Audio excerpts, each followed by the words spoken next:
लगेच गडी मग तो पंडित असू द्या, टोप्या असू द्या, सोळंकी असू द्या, बजरंग सोनवणे असू द्या, रोहित पवार असू द्या. ती रोहित पवार शरद पवारची तिसरी पिढी.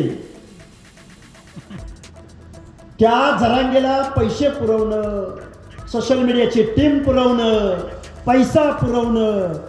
तिकडं मुंबईला जरांगे पाटलाच्या स्टेजवर जाऊन सुप्रिया सुळे पाठिंबा देते, राजेश टोपे पाठिंबा देतो, शरद पवार पाठिंबा देतात, रोहित पवार पाठिंबा देतात. आरक्षण गरिबी हटवचा प्रोग्राम आहे. आरक्षण मिळाल्यानंतर प्रत्येक घरामध्ये झडपी मेंबर होणार आहे का? प्रत्येकाच्या घरामध्ये कलेक्टर होणार आहे का? प्रत्येकाच्या घरामध्ये तहसीलदार होणार आहे का? आरक्षण म्हणजे प्रतिनिधित्व आहे.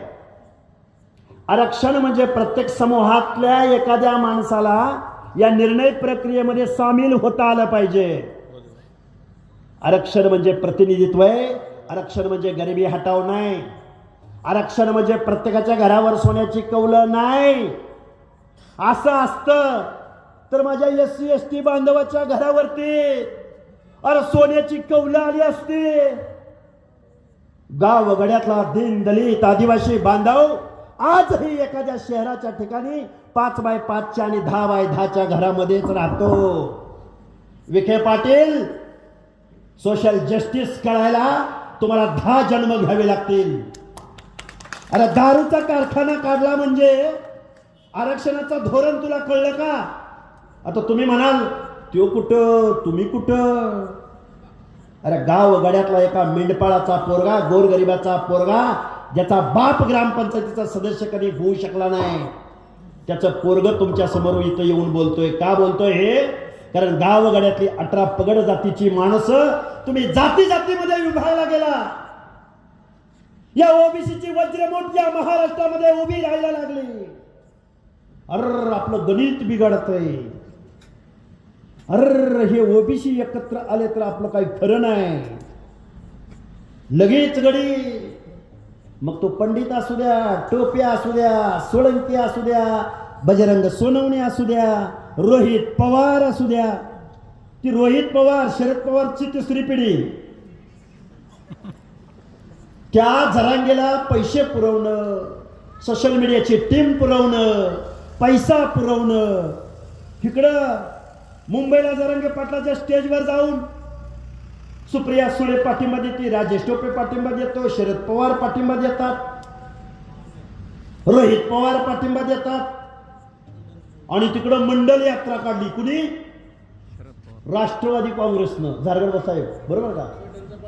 पैठण हा बाप बेटे सगळी घेऊया. आता सगळ्यांची नावं घ्यायची म्हणलं तर खूप गडबड होईल. हे तुम्हाला का सांगतोय मी? ओबीसीनी ओबीसीला मतदान करायचं आणि ओबीसीचा माणूस नाही भेटला ना SC ST ला मतदान करायचं. SC ST चा माणूस नाही भेटला ना माझ्या मुस्लिम समाजाला मतदान करा. आणि आता फक्त ओबीसी वर नाही लढायचं, ओपनच्या जागेवर लढायचं. ओपनच्या कुठल्या जागेवर लढायचं? नाही तुमचं मतदान तिथं. आता बोदेगाव ओपन आहे, तुमचं मतदान नाही. मग कोण होणार इथला सदस्य? तुमचाच सदस्य होणार. पण एकी महत्वाचे, आता जर भांडत बसला ना, आता जर भांडत बसला आणि शिक्षण नोकऱ्या सोडून द्या. आता कुठं राहिलेत नोकऱ्या? अरे शिक्षण संस्था यांच्या, कारखाने यांचे, उद्योगधंदे यांचे, आमदार खासदार हे. कुठं तुमचं रिप्रेझेंटेशन नाही. विखे पाटील, तुम्ही म्हणला ना, तुम्ही दिलं ना आरक्षण, तुम्ही काढलं ना GR. अरे कुठं तुमचं रिप्रेझेंटेशन कमी पडलं ते सांगा. महाराष्ट्राच्या विधानसभेत आमदार कमी पडले तुमचे, खासदार कमी पडले तुमचे, तहसीलदार कमी पडले तुमचे, SP कमी पडले का कलेक्टर कमी पडले? आणि मराठा मागास झाला असेल, अरे मग पुढे गेला कोण? काय व्याख्या? अंधारे साहेब व्याख्या काय?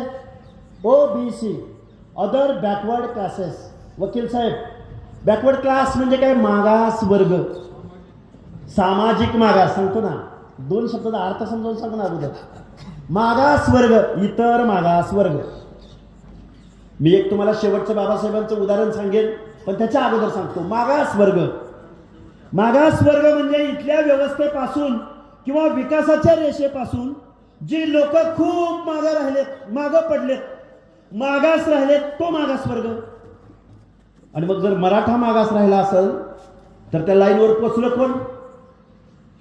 त्याचा अभ्यास करायचा नाही, त्याचं प्रतिनिधित्व तपासायचं नाही. इम्पेरिकल डेटा म्हणतात त्याला. महाराष्ट्राच्या मागणं उत्तरांचलनं डेटा गोळा केला, बिहारनं गोळा केला, तेलंगणानं गोळा केला, कर्नाटकानं गोळा केला. पण ज्या महाराष्ट्राच्या भूमीमध्ये ओबीसीचं आरक्षण चॅलेंज झालं त्या फुले शाहू आंबेडकरांच्या महाराष्ट्रानं मात्र ओबीसीचा इम्पेरिकल डेटा गोळा केला नाही. कारण महाराष्ट्र सामाजिक न्यायाची भूमिका घेणाऱ्या माणसांच्या हातामध्ये नाही. महाराष्ट्र कुणाच्या हातामध्ये? तर घराणेशाही चालवणाऱ्या, कारखानदारी चालवणाऱ्या आणि दारूचे कारखाने चालवणाऱ्या माणसांच्या हातामध्ये महाराष्ट्र दिला. इकडे आला विखे, तिकडे आले पवार, इकडे गेले मोहिते, इकडे गेले पंडित, आणि इकडे कोण तुमच्याकडे? काय पैठण, बुमरे, घुमरे, चार्लिंग चापली, कोण ते? कोण चार्लिंग चापली? काय चिखलीकर? काय बरोबर आहे का? सगळा बरोबर आहे का? आपलं वाटोळं कुठं झालं? आपलं वाटोळं इथं झालं. बाबासाहेबांनी तुमच्या आमच्या मताला लाख मोलाची किंमत प्राप्त करून दिली. वर्षभर ओबीसीची लढाई लढणारे निवडणुका आल्या की वेगवेगळ्या तंबूमध्ये गेले. दादा आलत, पोत्यावर बसलं होतं. बाबा आलत, आमच्या वालगाला जेवायला आलत, आमच्या लग्नात आलं होतं, गडी खुश. अरे पण तुमच्या आमच्या पुढच्या पिढ्यांचे हक्क अधिकार हिसकावून घेतले जात असताना, ओबीसीची संख्या या महाराष्ट्रामध्ये 50 ते 60% असताना, या महाराष्ट्राचं 7 लाख करोड रुपयाचं बजेट असताना, या फुले शाहू आंबेडकरांच्या पुरोगामी महाराष्ट्रामध्ये आजपर्यंत एकही बजेट असं नाही की 60% लोकांच्या सामाजिक न्यायाच्या योजनासाठी 1% बजेटरी तरतूद. पत्रकार बांधवांनो नीट ऐका. ओबीसी 60% ओबीसी त्यांच्या सामाजिक न्याय हक्काच्या योजनासाठी किती टक्के बजेटरी तरतूद? 1%. 7 लाख करोड पैकी अर्ध्याहून जास्त लोकसंख्येला 1% बजेटरी तरतूद. आणि ती 1% कशासाठी? शिष्यवृत्ती, आश्रमशाळांची अनुदान, वेगवेगळ्या महामंडळाला, वसंतराव नाईक महामंडळ 10 कोटी, तांडा वस्ती सुधार योजना 50 कोटी, आश्रमशाळा अनुदान, असं तुटपुंज 1% बजेटरी तरतूद. 1%. आणि कसा ओबीसीचा उद्धार होणार? ओबीसीचं वसतिगृह या महाराष्ट्रामधल्या कुठल्या जिल्ह्याच्या ठिकाणी आहे का? आणि विखे पाटलाचा कारखाना आजारी पडला की त्याला 125 कोटी, 150 कोटी, 232 कोटी कोण देतं? तुम्ही, आम्ही, गावगाड्यातल्या माणसांनी ज्यांना मतदान केलं, ज्यांना आमदार केलं, ज्यांना खासदार केलं, ज्यांना कारखानदार बनवलं, त्या माणसांनी कारखाने काढलं, त्या माणसांनी दारूचं धंदे काढलं, त्या माणसांनी दुधाचा धंदा केला. सत्तेतनं पैसा आणि पुन्हा पैशातनं सत्ता. ताटातनं सांडलं वाटीत, वाटीतनं सांडलं ताटात. आणि तुम्ही आम्ही काय? सरपंच, डायरेक्टर, पंचायतीचा मेंबर, झडपीचा मेंबर. आता पीटी चव्हाण सर माझे झडपी मेंबर आहेत. चव्हाण सर, झडपी मध्ये जाऊन काय काय केलं जातं? रस्ता उखडलाय, रस्त्यावर डांबर टाक. गावातला लाईट गेलाय, लाईट बसव. शाळेचं पत्र उडलेलं, पत्र बसव. आणि ते बी किती? आमदाराच्या त्या पालकमंत्र्याचं पाय धरू धरू धरून धरून पार घायकुतीला येतंय. पंचायत समितीचं आता काय सांगायची गरज नाही, आणि ग्रामपंचायतीचं तर काय सांगायची गरजच नाही. तुम्ही आम्ही कुठं आहे? पंचायतीमध्ये. हे बाबदार कुठं आहेत?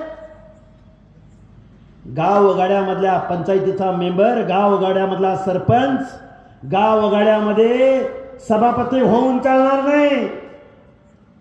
जिथं तुमच्या आमच्या हिताचा कायदा लिहिला जातो त्या महाराष्ट्राच्या विधानसभेमध्ये आणि देशाच्या लोकसभेमध्ये